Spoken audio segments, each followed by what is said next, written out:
Hi everybody, it's Chris. Just thought I'd give you an update on the FLSun Q5. As you can see, it's printing pretty well.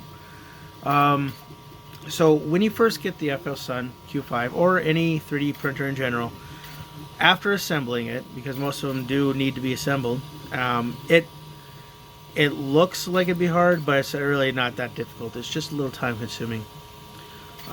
Again, my first video about the FLSun has a good build guide.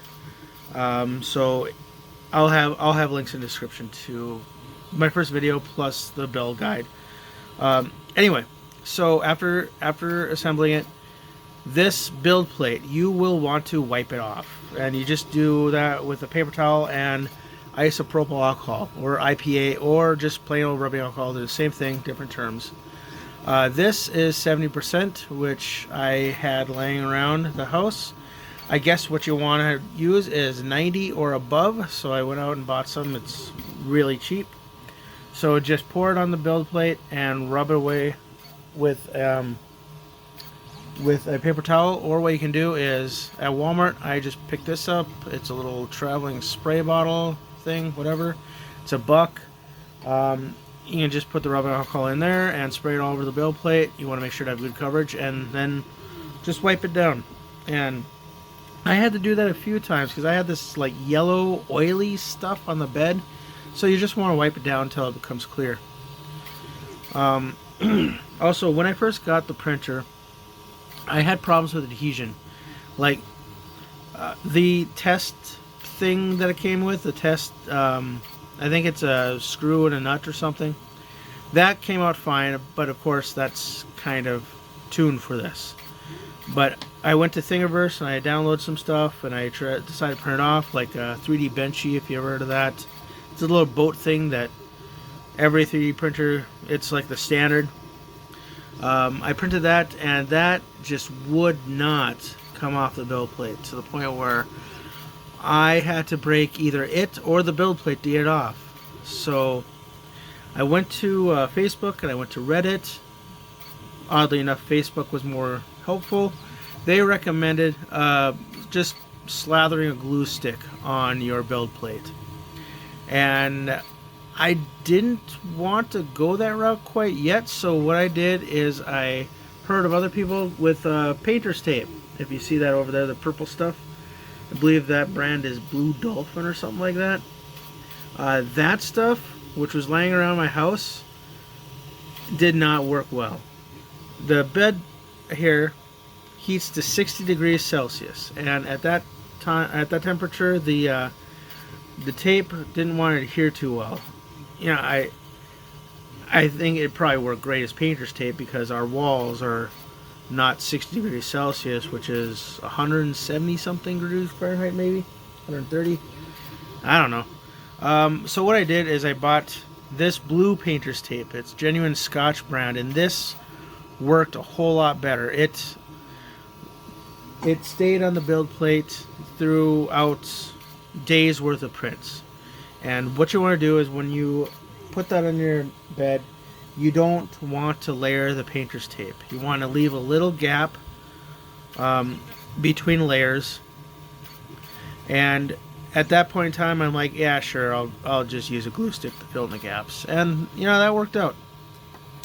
But it left this weird pattern in the bottom of my prints because, you know, the painter's tape is textured.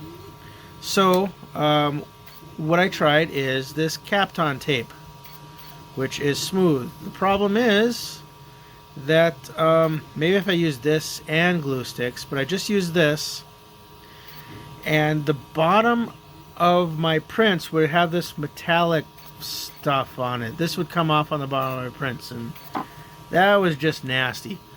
So I went back to painter's tape, and you know, in everything I've tried, somehow the bed adhesion just started working. I have no idea. Maybe it's all the cleaning I went through it. Maybe I didn't get all that yellow gunk off there.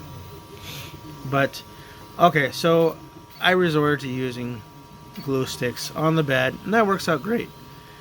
The funny thing is that if you have too much adhesion, use a glue stick. If you have too little adhesion, use a glue stick. I've come to the conclusion that 3D printers are very picky. a friend of mine who's actually been in 3D printing for years now actually sent me a document. It's for a different model printer, but the stuff still applies to pretty much any printer. It's universal.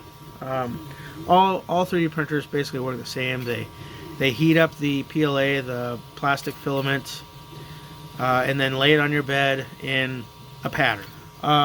So he linked me a PDF from, I forget the manufacturer right now, but I'll link it in the description down below. It's a good resource. This one is an auto leveling printer, so they give you this little attachment for it.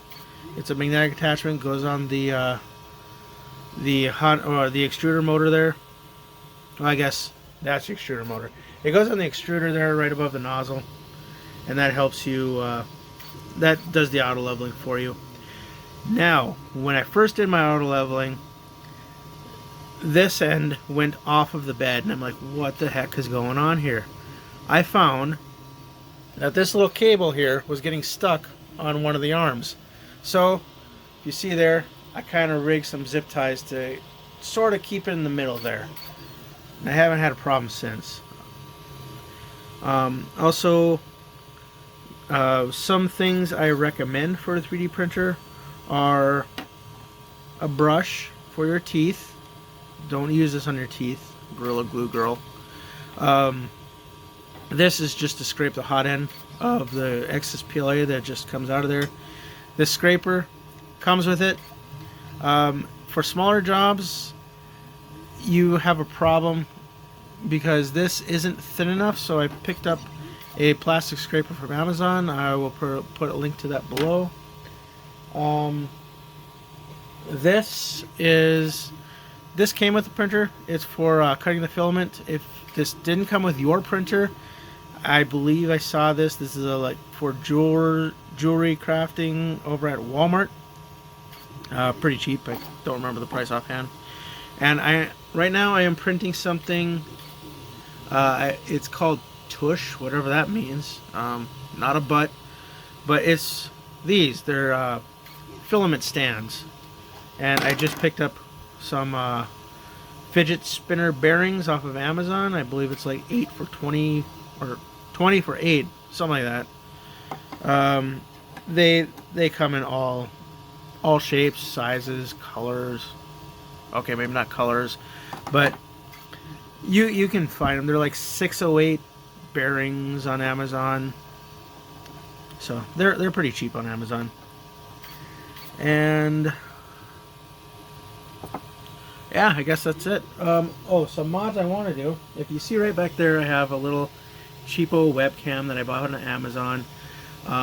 Eventually, what I want to do is I have a Raspberry Pi 3B Plus lying around here somewhere. I want to turn that into what's called an Octopi, and that basically gives this printer a wireless interface, because right now it's just a micro SD card, and I have to do trusty old sneakernet to get files back and forth. But if I had Octopi, there is also a USB port on here. I can plug into USB, and I can just upload new prints wirelessly. I can also manage the temperatures, and what's also cool about Octopi is I can plug in a USB webcam to it, and I can do time lapses. So that's cool. And also, these 3 supports here, I have seen people on Reddit putting LED strips in them. And if you look, there's a little spot where you can slide an LED strip up there. So I picked up some of these on Amazon. They're 1-foot-long LED strips. And I picked up a power supply, a 12-volt power supply.